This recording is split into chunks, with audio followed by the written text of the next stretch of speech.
y'all doing? I hope you are doing good. Welcome to my YouTube channel. In case you are new here, hi, my name is Claire and today I'll be showing you how to prepare spaghetti in minced meat sauce.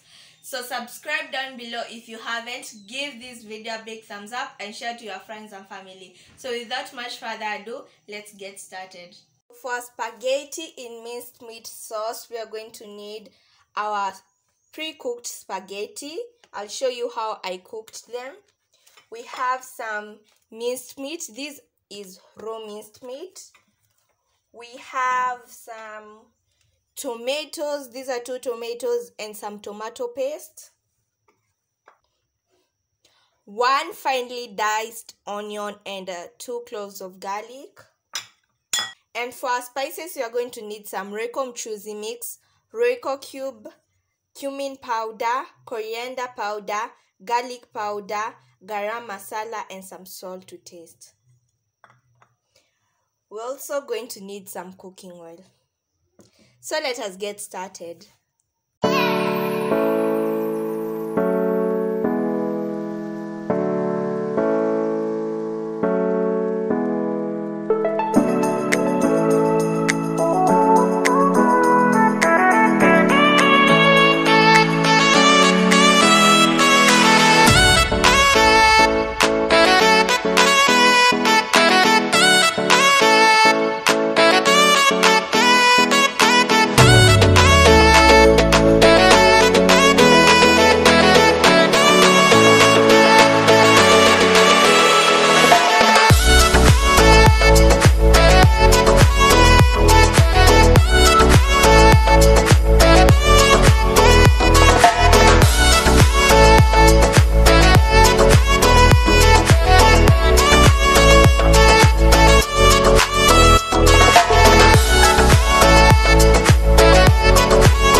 So guys, our spaghetti in minced meat sauce is finally ready. It didn't take long to prepare and it's so delicious. I hope you enjoyed and I definitely recommend this recipe.